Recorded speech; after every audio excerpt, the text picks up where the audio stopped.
Thank you, friends, for gathering this morning, and thank you especially to Sandy and Dennis Sasso for joining. I first met them in March of 1910 when the Dalai Lama came to Indianapolis. 1910. I'm sorry. 2010. 2010. I know I'm old. My apologies. And our boys were in high school with us and were not enamored at all with the fact that the world's first rabbinical couple were present and the Dalai Lama was present. And that we got to sit with them in a room of about a dozen people. It was just wonderful. What astounded them and what they still talk about today was that John Mellencamp was there. Oh, well, Dennis and Sandy Sasso have proven to be the best kind of friends. Growing up in a small Indiana town, like many of us, I was not exposed to Jewish culture and had within me and continue to have traces of anti-Semitism born of ignorance. They have over the years very gently and carefully taught me and opened my worldview. And I thought at the time, if they can do that for me, I bet they would be happy to do it for other Quakers as well. And so they are, and we're honored to have them. We're going to begin by letting them give a brief introduction, and then we'll open it up for questions. You were going to say a few words on that. Okay. Thank you. Reverend, do you go by Reverend? Phil. Phil.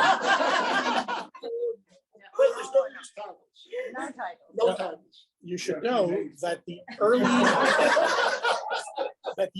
rabbinic movement in the first century called the members of the community chaver, which means friends. So the early rabbinic movement in Judaism 2,000 years ago began as a society of friends. So I feel very much at home with you today, and so does Sandy. First, in the company of our dear friend, Phil, with whom we have had many occasions to collaborate together. We've served together on the board of CTS as board advisors and worked together in the community. I'm honored to be here. Surprised to see our friends, Sarah and Ken, Judge Sarah Parker and Ken. I should have prepared more if I had known to be here, because Ken is a scholar of religion. Had the opportunity to bring. Well, Sarah, we can listen to anytime on any subject, right? Not only was the early rabbinic movement known as the Friends movement there before the title rabbi came into being, but my first congregation met in a Friends meeting house in Manhasset, Long Island. So as I walked in here and I saw this arrangement, I said, I'm back. I'm delighted and honored to be here. And thank you so much, Phil, for the invitation. Sandy and I have written a brief initial presentation to keep it brief and to keep it focused and not to step on each other's toes as we speak. But then we are most interested in listening to you. We will be saying a few words about Judaism. We'll be saying a few words about Christianity and Jewish-Christian relations. We do not speak for all Jews. We certainly are not experts in Christianity in the fullest sense. So we stand to be.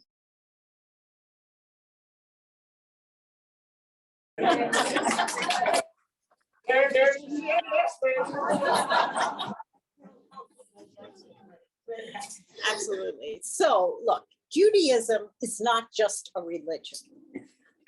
Christians often define themselves primarily in terms of faith. Jews define themselves primarily in terms of community. What is central is belonging. So the core question for a Christian is, what do you believe? Do you believe? The core question for a Jew is, do you belong? Very different. Jew teaches a Jew, even one who denies his faith, remains a Jew. I mean, you can say, I don't believe in anything, you're still a Jew. I don't practice anything, sorry, you're still a Jew. It's very hard not to stay Jewish. We may, we keep you. We may abdicate our beliefs, but Judaism never lets us go. The covenant of the generations, the bond of peoplehood still holds. You're still part of our people. A Christian theologian once wrote, religion is what a person does with his solitariness. Judaism would teach that religion is what we do in community. The emphasis is not on individual salvation. As Jews, we welcome anybody who wants to adopt our heritage, but we don't feel compelled to save souls. Our standing, all of our standing in eternity is determined by character and moral behavior, not doctrine, not what you believe, but how you act. We believe that God's love is inclusive and infinite. Humans are not merely creatures of God, but co-creators with the divine. In Hebrew, we use the word shitufim. We're divine partners. There's a great story at the end, the angels of creation, the angels ask God, well, are you finished? And God says, I don't know, go ask my partners. We are partners in completing the work of creation. The Jewish messianic impetus is not an escape from history, but rather the fulfillment of history, what we call in Hebrew, tikkun olam, the repair of the brokenness of the world. So how do we get to a place of peace and justice? Judaism proposes a life of mitzvot. You probably heard, do a mitzvah, right? That's a fairly common phrase. For a modern Jew, a mitzvah is not a supernatural commandment that comes from above, but a religious and moral imperative, which we take upon ourselves to make life meaningful and worthwhile. So there's different kinds of mitzvot, the ritual mitzvot that color our lives with beauty and sanctity. And then there's the ethical mitzvot, which demand for us to color the world with justice and loving kindness and holiness. So Judaism and Christianity grew out of the biblical matrix of ancient Israel as a response to the crises experienced by the Jewish people during the period of Roman domination 2,000 years ago. So just give us an idea of what was happening at that time. There were various expressions of Judaism. There are always various expressions of Judaism. You know, 2 Jews, 3 opinions. That was always the case. So there were the Sadducees, who were the temple priestly class.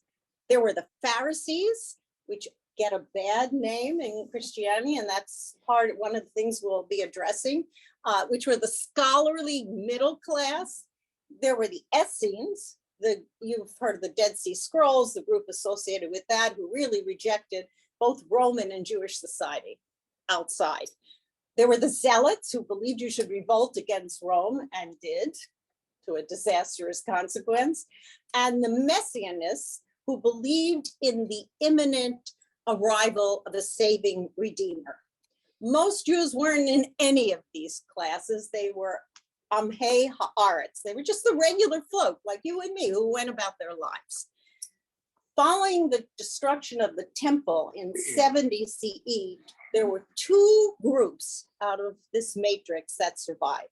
One was led by the earliest rabbis, the successors of the Pharisaic teachings. Another was centered on the messianic role and eventually the divinity of Jesus of Nazareth. So the Pharisaic rabbinic version becomes Judaism as we know it. Jews are Jews not because of what the Bible says, but because of what the Pharisaic and rabbinic interpreters say the Bible says. The followers of the Nazarene and his disciples gave birth to Christianity. After Constantine and Nicaea in 325 CE, Christianity becomes a separate faith and the official religion, the Holy Roman Empire. Judaism becomes an oppressed and persecuted religious minority in the heart of Christendom. So Judaism and Christianity claim the same original Hebrew scriptures, right? What you often call the Old Testament. We call the Hebrew Bible or the Tanakh. Ironically, the same Bible that unites us becomes the basis for our separation. Each tradition comes to that biblical source with different presuppositions, different questions, and totally different answers. Let me give you just a very brief example.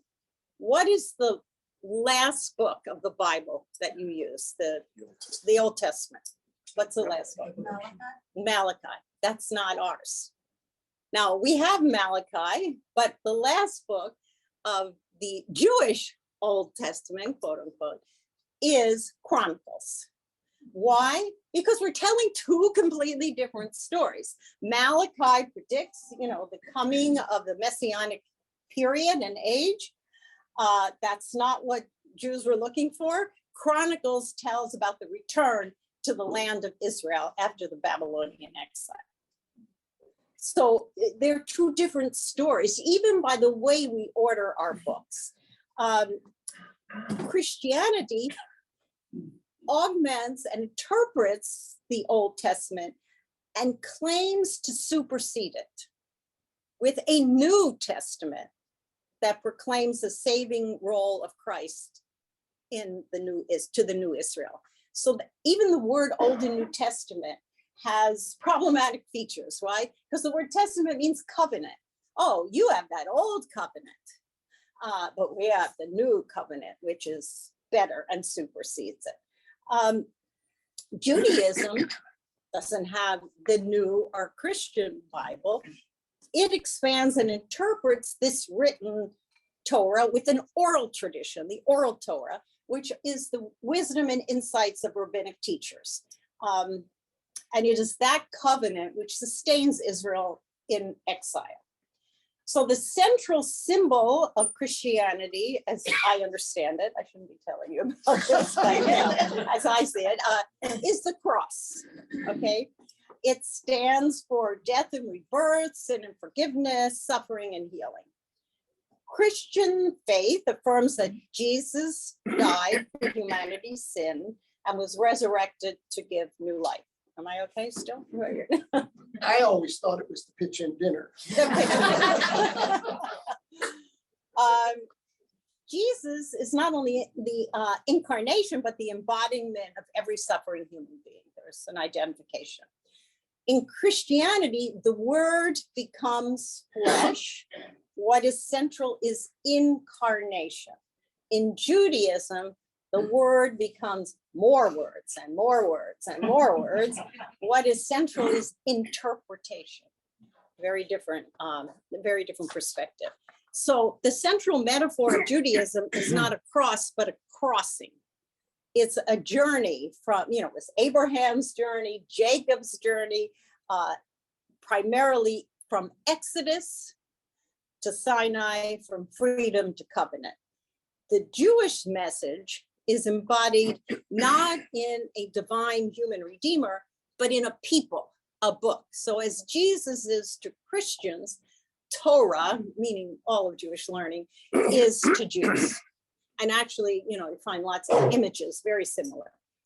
In Judaism, Torah is our way of life and path to God. Christianity speaks of salvation in the hereafter. Judaism speaks of sanctification in the here and now.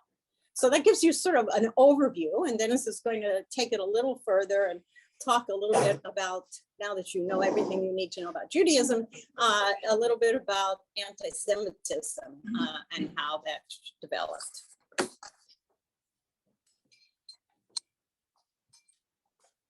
Oops.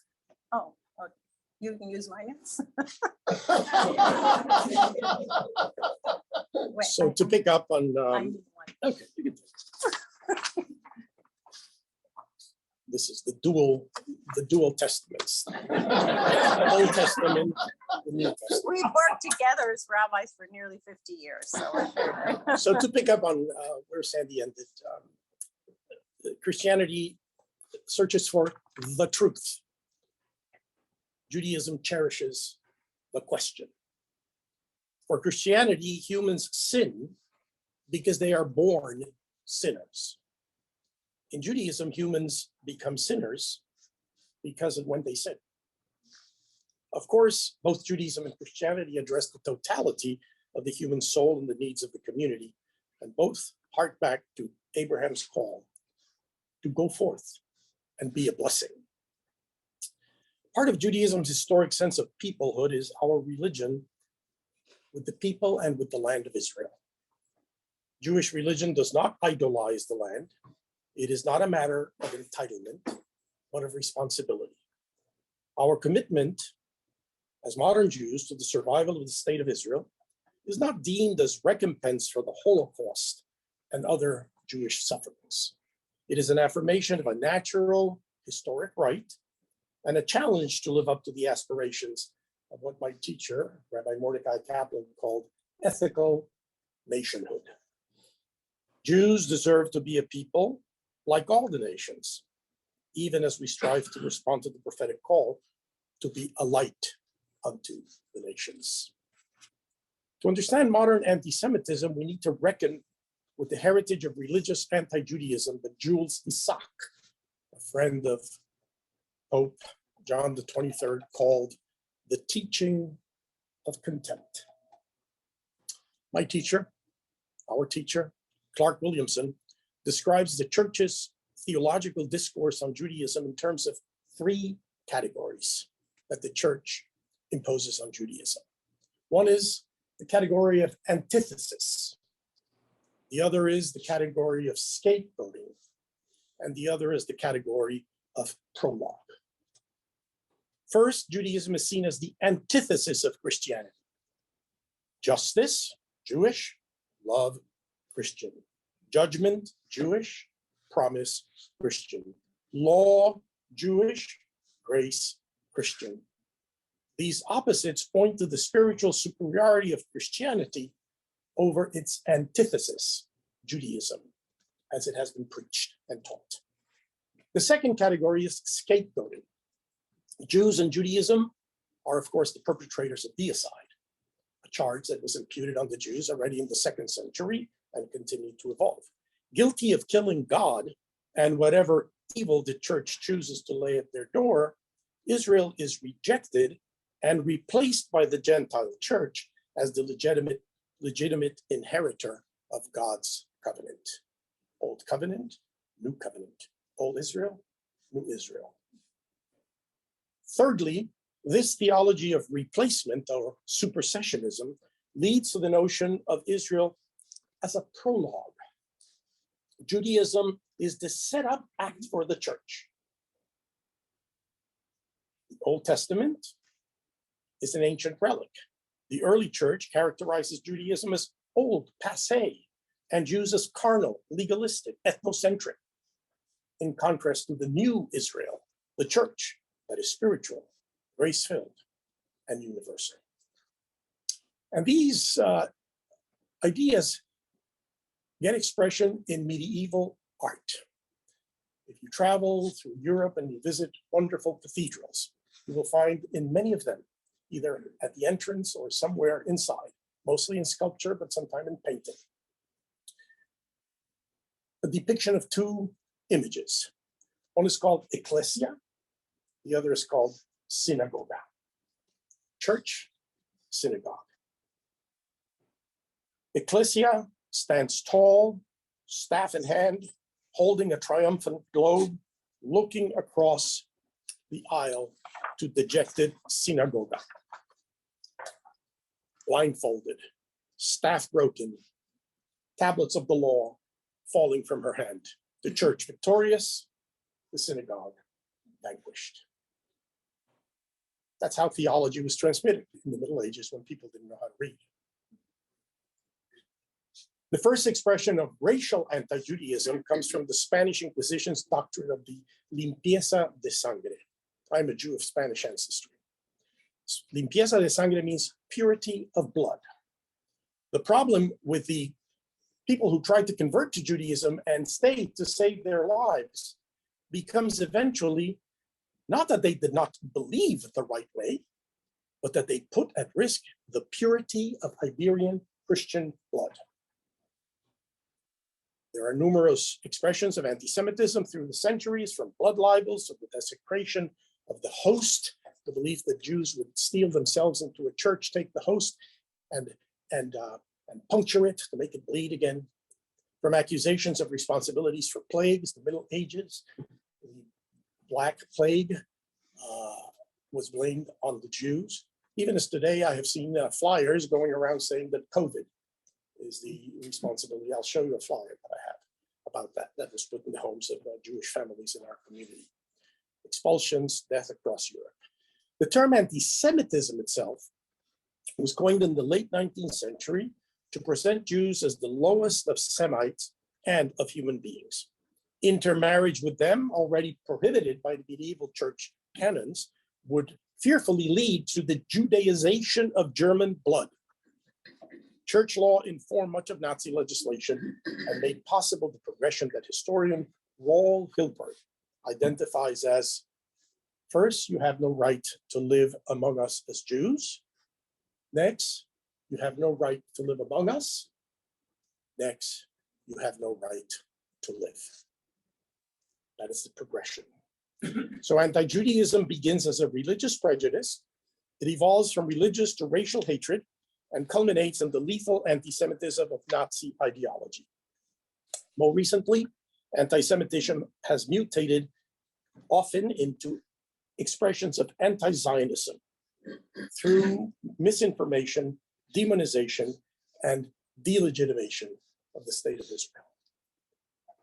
Israeli journalist Ben Dror Yamini, a center-left journalist, writes, criticism of Israel is not itself anti-Semitism, and we would all agree with that. Israeli citizens criticize the policies of their government, just as Americans criticize the policies of our government. And we're not always happy with the results of the elections or with the results of particular policies or government actions, right?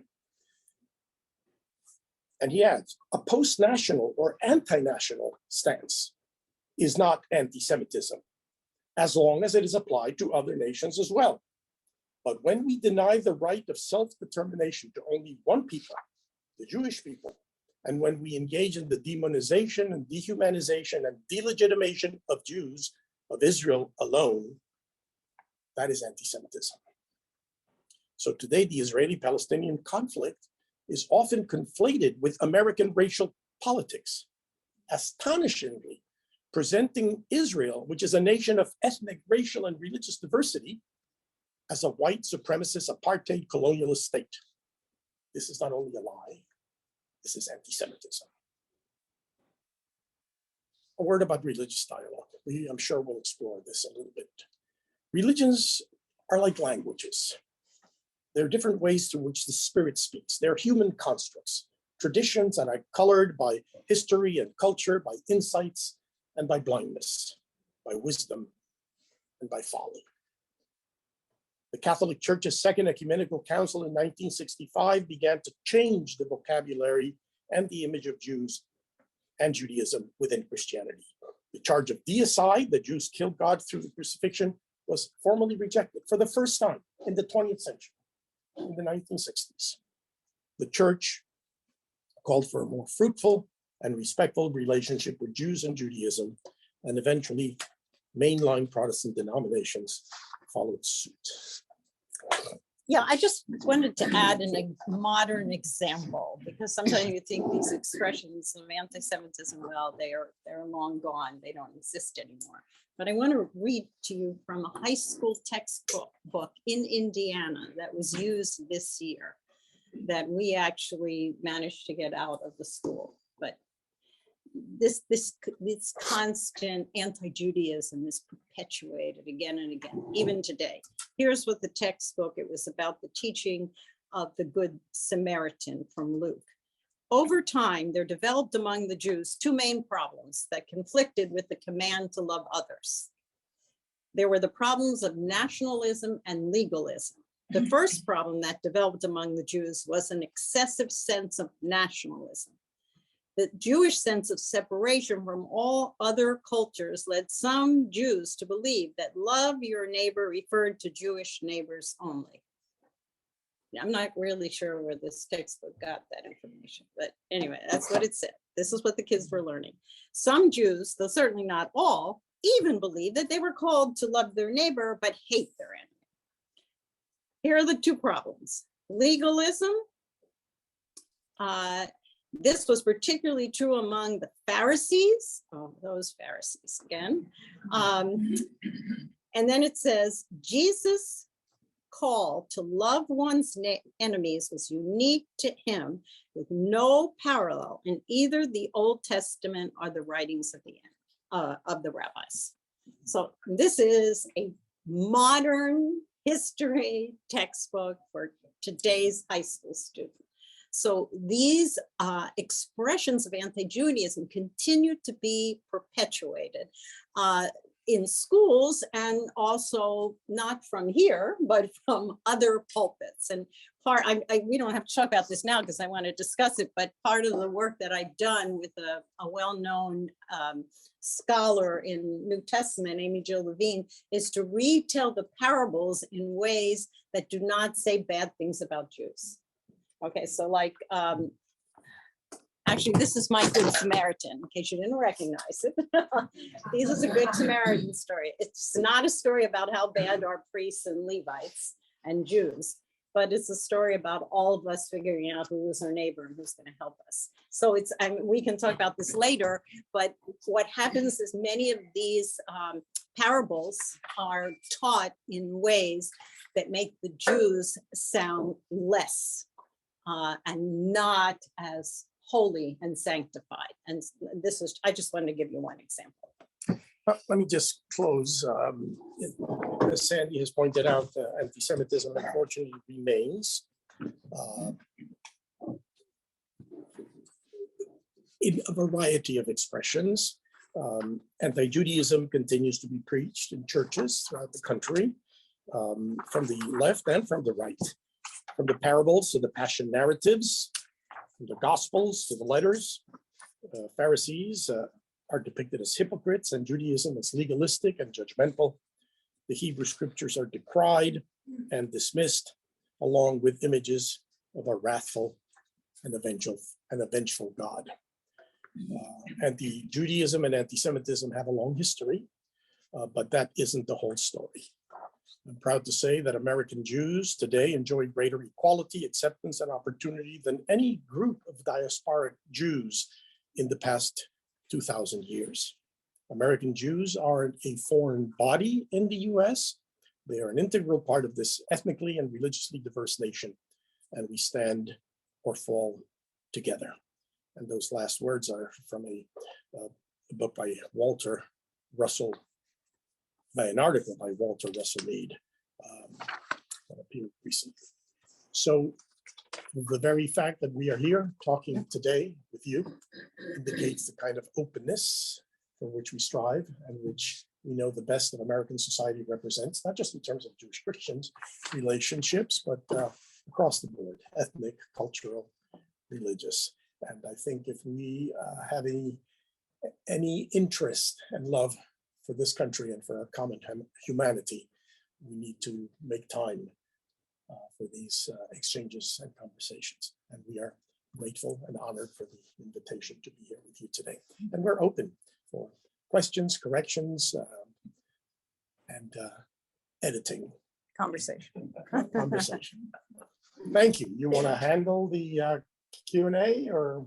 Oh, I'll let you handle it. Okay. Friends are slow because we're used to silence and questions coming up out of that. But we already had one. Paula?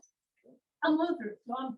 There you go. I'm asking this out of ignorance, because I'm not familiar with the Jewish teaching, but at the time of Jesus, was there a Jewish teaching to love your enemy? There was. You might want to repeat it because I think it's hard. Was there at the time of Jesus a Jewish teaching to love your enemies? First of all, you know that the passage that is quoted in Mark, love your, what is the primary, what is the core teaching? Yes. Love the Lord your God and love your neighbor as yourself. Both of those are Hebrew Bible passages. One from the book of Leviticus, love your neighbor as yourself, and the other from the book of Deuteronomy, and that's a central affirmation of faith in every Jewish service. Hear, O Israel, the eternal, our God, the eternal is one. Love the eternal, your God, with all your heart, with all your soul, with all your might, etc., etc. So those are biblical, Hebrew biblical affirmations that are quoted by Jesus. Jesus, the problem sometimes with the way that Christianity is presented is that there is a decontextualization of Jesus. There is an effort to remove him from his setting and present him, as that last passage that Sandy said, as totally exceptional and unlike any other teachers of the Jewish tradition. Now, there were certainly exceptional things about Jesus, as there are of every great shaper of spiritual culture and history, right? But you have to understand in the context of the culture. The Hebrew Bible has once the affirmation, love your neighbor as yourself. It has 36 times the affirmation, love the stranger. For you were enemies, for you were strangers in the land of Egypt. So you can, it's easy to love your neighbor. You kind of know each other, you get along. Sometimes we also fight with our neighbors.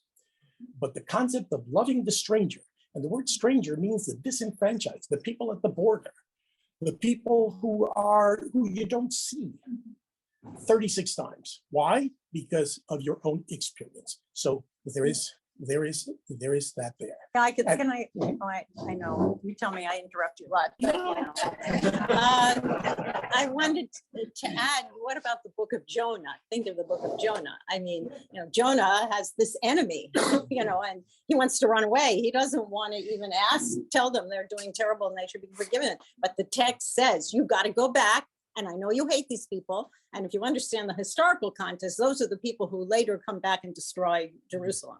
Okay, so even when it was written, they knew those people would destroy Jerusalem, but they still said, right now, if they repent, you have to forgive them. And there's another passage in rabbinic literature in which a rabbi says, I'm going to pray for the death of sinners. And the rabbi's wife, naturally,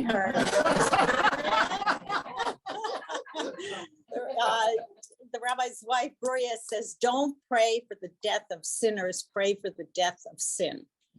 So, it might be expressed exactly the same way, but all of these texts say the same thing. Yeah, and to the second part of the question, not only does Jewish tradition require respect, love of the enemy, there are explicit examples in the Torah. If you are walking by the way and your enemy's donkey is squatting and you see him struggling with it, you go and you help your enemy. So not only theory, but practice. Pretty good Lutheran question.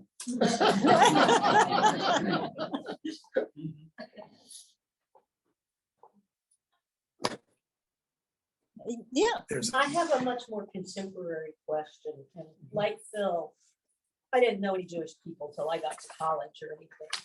And Kanye West, one of my Jewish friends, was lamenting on Facebook about Kanye West and his rape. And I just wanted to say, he's crazy. Don't give him any platform. But at the same time, I wanted to be sensitive so it's like, I didn't know how to respond because it's like, it seemed like she was amplifying his thing by even listening or giving him some sort of a platform. So how do you be a ally and not dismissive, but understand the pain and give it comfort? Go ahead, I'll amplify. She'll improve on it. Look, sensitivity to anti-Semitism and to expressions of Jew hatred, that's what it is. Jew hatred Yeah. are very much a part of the psyche of modern Jews, even secular Jews, because of a history that precedes it. So when a person, especially complicated by the fact that he represents another ethnic minority with which you want to establish also constructive and have had positive relations at many, I mean, the civil rights movement was really Blacks and Jews in the beginning, okay? And the majority of the whites in the civil rights movement were Jews in the early stages of the movement. So Kanye West has more followers than there are Jews in the United States. TikTok or whatever people follow these days. So when a person like him says certain things out of ignorance, out of hatred, out of mental disorder, right? There is concern that that is amplified. The Jewish official organizations were very careful as to how to respond to these things precisely for the reason that you're saying. How do we call attention to this without amplifying it? And that is always a very delicate issue. But you can't totally ignore it, because since Kanye West, there have been many other similar expressions. So it is my suggestion, my practical pastoral suggestion is just support, sympathize. I don't stand in your shoes, but I can understand the concern that this gives you. And please understand that not everybody feels that way. Yeah, I think the concern particularly is with social media, that any ridiculous statement, an hateful statement, gets amplified and it reaches larger and larger numbers. There have been some like KKK rallies planned here, and the Jewish community and the Black community, I think, said, hey, we're not going to go and protest because those are 10 people. And if we go and protest, that's going to become a big issue. So you have to, pick your battles. But when somebody who has such a big following, unfortunately, there are lots of these incidents that are happening. I went to look at this year, like what's happening. I'm not going to tell you everything because you'll get depressed, but I will tell you there's a lot of things that happen in Indiana too, particularly at Indiana University. Mezuzahs were taken off of the doors of dormitory rooms. There was I don't know that everybody knows what a mezuzah is. Okay. The mezuzah is the little cylinder that's on the right-hand side of the door of Jewish homes that contains within it verses from scripture. And also it's sign that this is a Jewish home. So a lot of students on their dorm rooms put up a mezuzah. Well, some of them were ripped off. There were Heil Hitlers. There were swastikas on buildings. And this I didn't even know about. I'm sorry, I looked it up. It's more depressing that I use Jewish fraternities and students on an online platform were targeted, and I can't even read what they were targeted with because it's not words I would use in a safer place. But the part I can read is get them back in the gas chambers. That's where they all belong. I mean, this is on a website for fraternities in 2022 at a university. In So, our state. Our Yeah. university. huh? Yeah. One of our universities. One of our universities, yeah. So that's, and kids, a lot of Jewish kids who go to universities are really unprepared to know how to respond to a lot of these incidents. I mean, fortunately, the university is very responsive, the administration, but the fact that it should happen is terrible. To what do you attribute this? Well, you probably say more. You can interrupt me afterwards. No, but We give each other permission. anytime there is social crisis and economic downturn, you always, unfortunately, look to and chaos. And God, we're in chaos, right? You want to blame somebody, and so Jews are an easy target. Dennis mentioned scapegoating. They're easy to scapegoat because they're very small. And You there know, is a And there's this history. history. When you look back, vocabulary. you know, the whole issue of the Holocaust, which we did not raise here. I mean, I lost family in the Holocaust. Fortunately, my grandparents left Eastern Europe. I'm Eastern European. He's from ancestry to Spain. So we actually come from two radically different cultural traditions, but they left early, but not all the family was able to get out. But why could the Holocaust happen? Because the people who were well-meaning had already inherited this tradition of anti-Judaism. They said, well, yeah, maybe it is the Jews are bad. They killed Jesus, they did this. So it provided the fertile ground for this to happen. I think what concerns Jews is that there's a kind of a normalization of anti-Semitism. You know, it's not only Kanye West, but a week after or 2 weeks after, David Chappelle, you know, a more respected comedian on Saturday Night Live, made some very on the border, and that's part of comedy, right? And there were Jewish comedians of the Borscht Belt, if you're familiar with what that was, in the 40s, used to be very out there, but the targeting of specific groups and ethnicities, and significantly of Jews, is something that is becoming, because it's happening so often. And I think much of it, other groups are also receiving bad press and hateful statements, but 60-some% of religious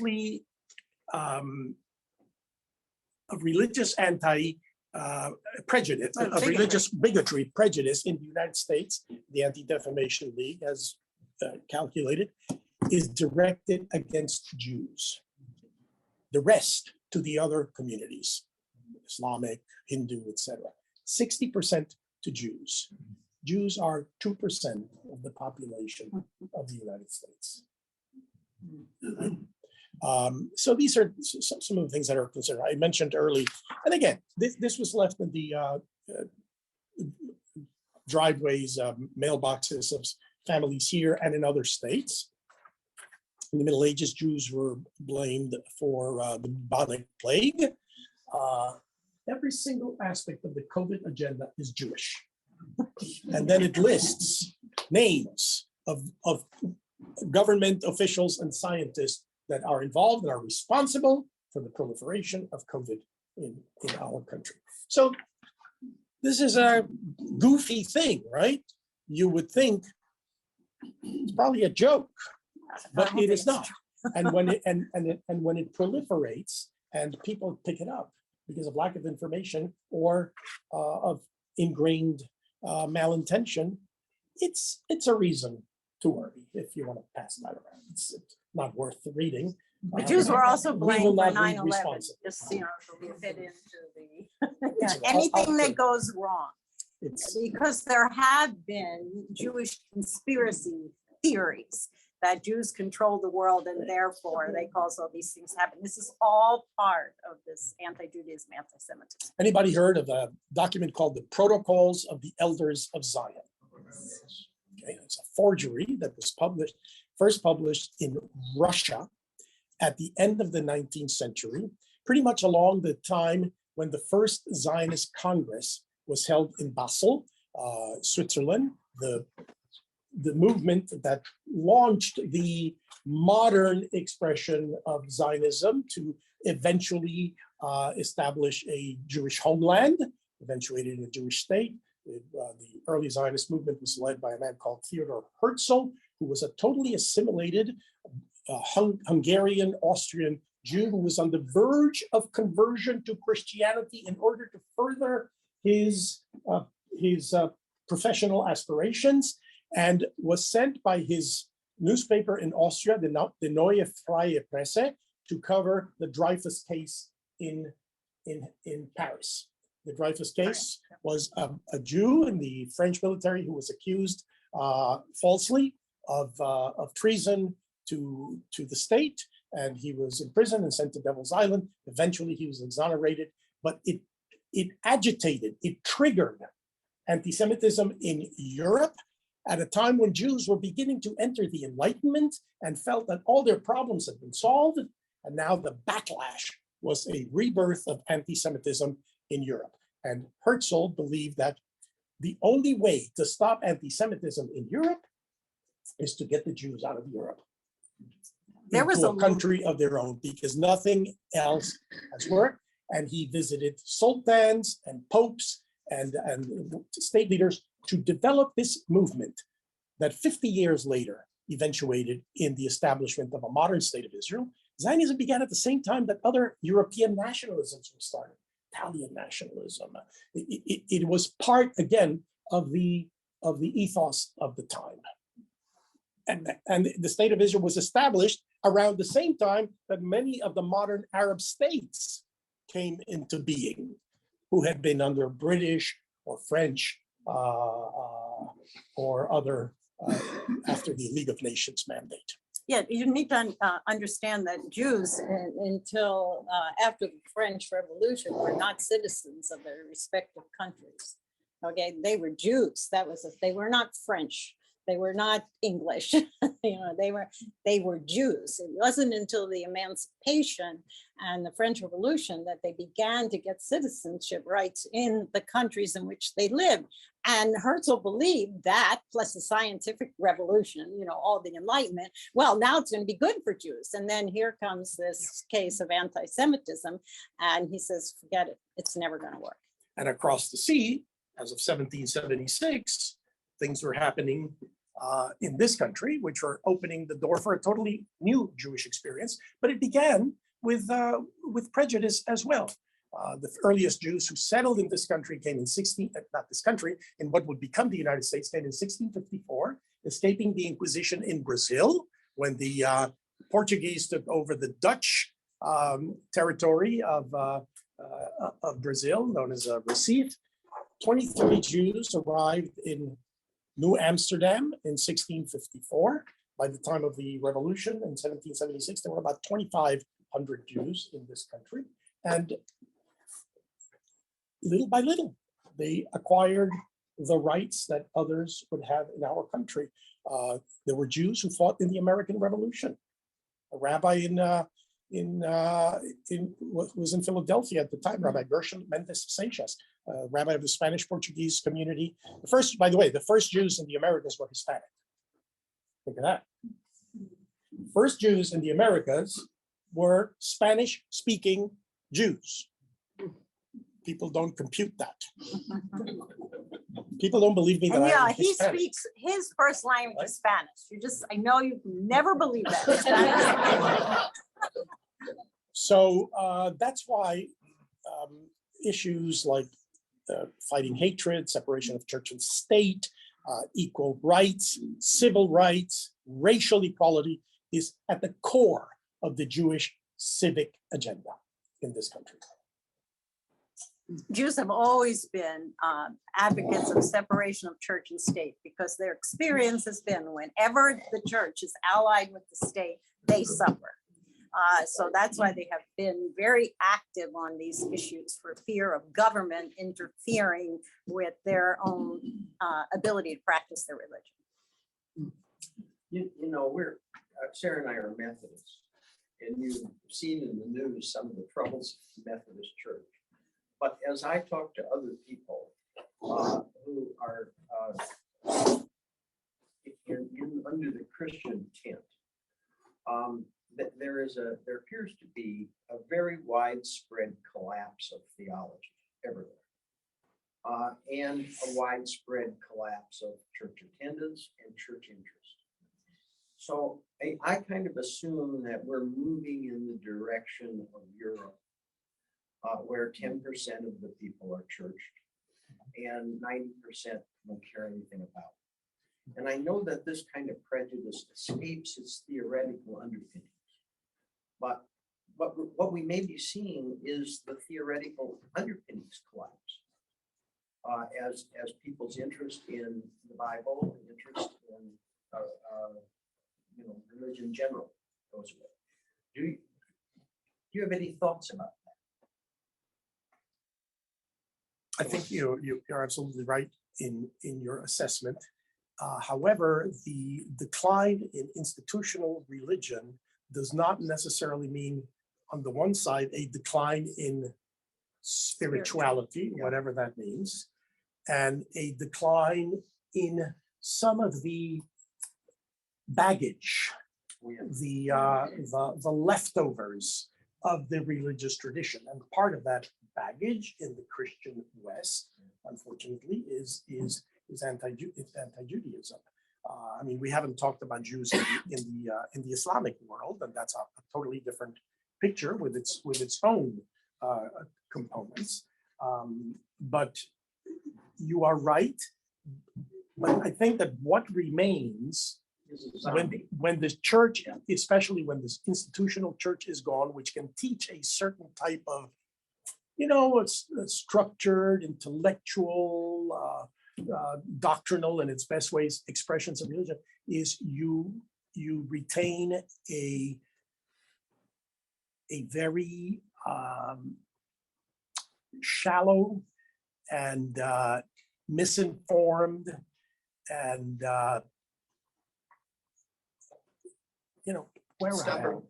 puerile and stubborn understanding of religion. One of my favorite Christian theologians is H.R. Niebuhr, the brother of Reinhold Niebuhr. And my favorite line is, religion can make good people better and bad people worse.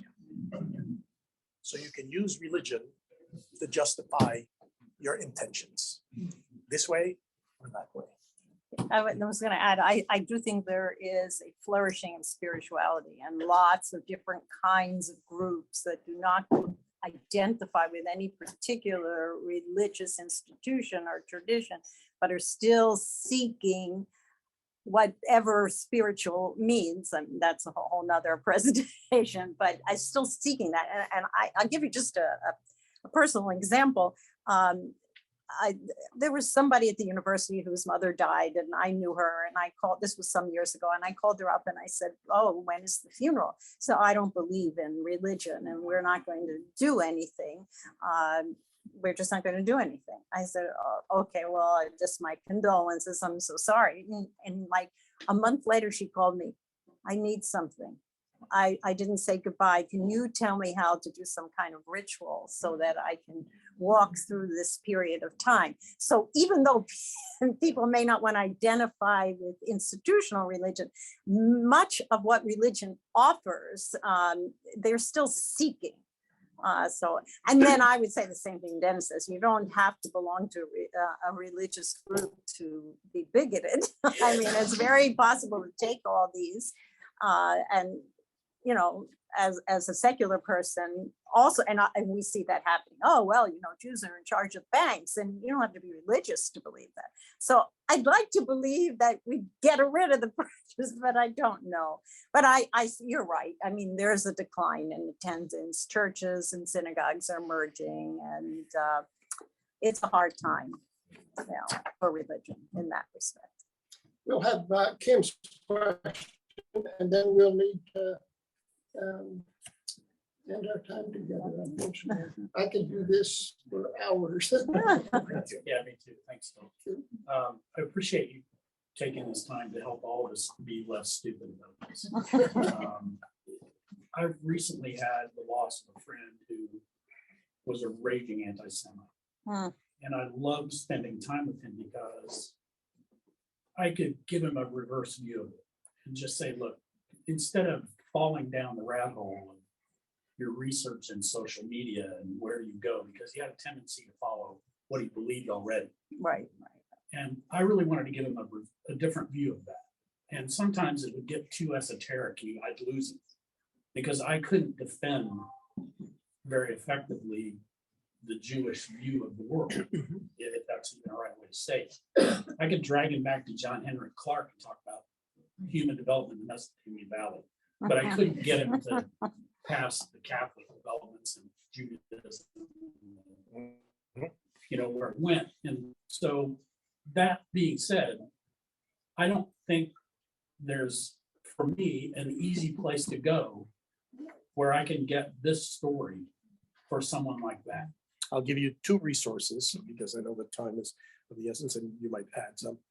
One is a book by Deborah Lipstadt, who is the administration's ambassador, or I don't know what the title is, against anti-Semitism. Biden's Deborah Lipstadt, professor at Emory University, dear friend of mine, went to college together. She has a book called Antisemitism Today. And she there examines the roots and the present expressions of anti-Semitism. And then more recently, a book by another friend of ours, Dara Horn, called People Love Dead Jews. I'm reading that book now and it's eye-opening. So it is a book about how in the imagination, in the mindset of many people in the West, Jews are okay as long as they are history, or as long as they are victims. People love the Jews, or began to love the Jews after the Holocaust, after the 6-Day War. But once Jews become a little bit too visible, or they acquire a certain level of power, political, individual, collective, see, told you, Jews. But you, and thank you, but you just gave me 2 books. Yes. What if they don't read? No, well, then we have a problem. Then they have a problem. But Well, but Kanye West is out there. that's right. Yeah. That's in a the different problem. medium. That there is all kind of, I mean, there are all kinds of them. Indiana University has an institute for the study of anti-Semitism, led by Professor Alden Rosenfeld, and they do a lot of audiovisual lectures, programs. So you might want to explore that. Okay. Yes. No, the only thing I was gonna say is we have to start earlier. Okay, I mean, because I'm a children's book author, and so, this is like my thing. The kids grow up with these ideas, and is it any surprise that they then believe what they hear around them? I mean, that was why, so this New Testament scholar, I said, I love your work, but children don't, Amy Jill Levine, don't know it. And she said, I don't know how to write for children. I said, I don't know your scholarship. And the two of us got together, and we are trying to tell stories with information for parents and teachers in the back that would help you understand why these texts were often misunderstood and how to read them. So you need to start as young, and we had a wonderful conversation yesterday with University High School and a class on anti-racism, which had the most eclectic group of kids, Hindu, Muslim, Jewish, Christian, all races, and they're ready to change things. So that just, we need to end with a piece of hope, I think. For those of you who would care, there's a one-page handout, a semester worth of Judaism called Judaism in 10 Points. Always. Not the 10 Commandments, but the 10 points.